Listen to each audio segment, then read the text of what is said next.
We also can divide the planets up into groups, and it helps to think about them in terms of those groupings. The sun and moon are called the luminaries because they emit light.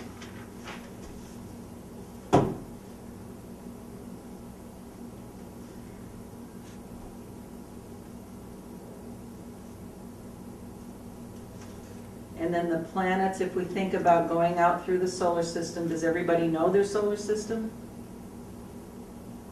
Okay. We met.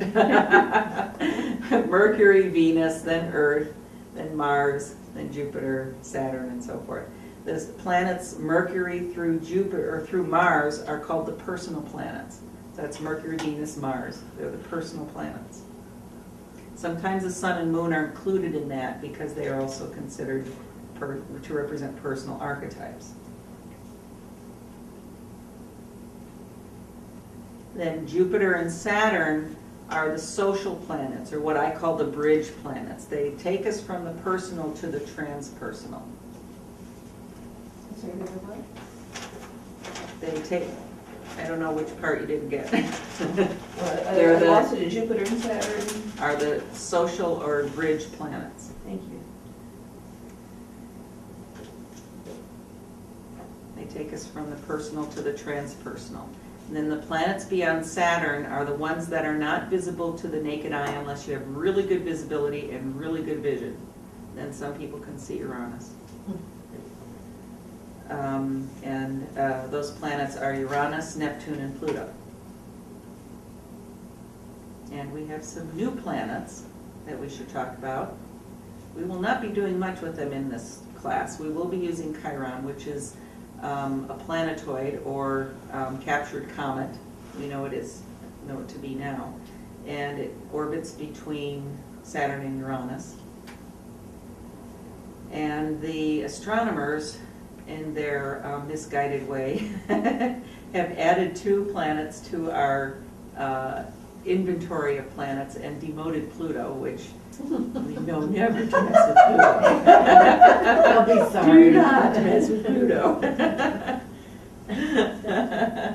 Well, they were immediately upon doing so, because the meeting, when it turned into a complete fracas, and they finally said, well, these are the planets because they are. You know, they have this long document that says this is what defines a planet. And then at the bottom, a footnote on the first page or second page, it says, and besides, the planets are da-da-da-da-da-da-da-da, and it lists them in the footnote. So go figure.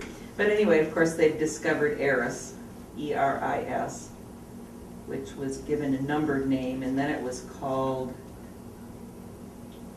I'm trying to think of the superhero woman that was on, what they call it? I can't remember. Wonder Woman? No, it was Xena. That's what her name was before, Xena. And then it became Eris, which I think Xena would have been a better name, because Eris is the so-called goddess of disaster, which just means that the Akkadians invaded in Greece, and they did the same thing to that goddess that they did to the other goddesses. She was probably a strong goddess figure in a particular village, and they didn't want that figure to rival Zeus, so they decided to cast her down and make her the goddess of disaster. So I'm not using it because I want a more positive archetype before I do, and there's got to be something to it, but we have to get back into the roots of it and find out who Eris really is.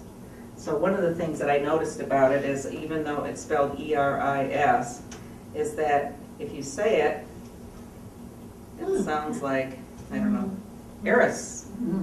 So we get to think about things like Patty Hearst and what's her name that's in the news all the time? Paris Hilton. Paris Hilton. Eris Paris. And they have been in the news more since this has happened. Maybe she is related to the goddess of disaster, I don't know. But I'm not going to put her in the charts until I know more about her.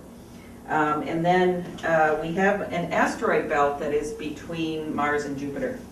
And even though there's an awful lot of gravel out there, they decided to take the biggest lump and call it a planet, and that's Ceres.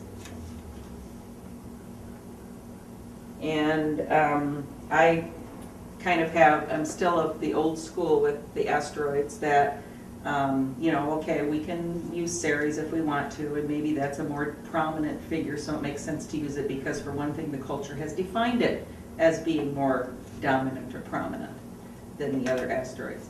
But before that time, I started using the 4 asteroids, you know, when I was first learning astrology: Ceres, Juno, Vesta, and what's the other one? Pallas Athene. And I decided that, well, where do you stop? You know, if you let one asteroid in the door, you gotta let them all in the door. So I decided, okay, let's just not use any asteroids. Because, for one thing, I found that I never ran out of stuff to talk about in the chart anyway. So we address the asteroids in the second course, but we don't do anything with them in this one. Yeah? Are they even visible to the naked eye? I do not believe so, and that's one of the reasons why we might pause about calling Ceres an actual planet, because it's in the zone of the visible planets, but it's not visible. So go figure that one. Okay, so those are the 2 bodies that have been added, Eris and Ceres, and I have not been putting them in charts. You will not find them in the charts that I've given you. We'll just stick with the old, and when we get better information on the other ones, then I'll start working with those.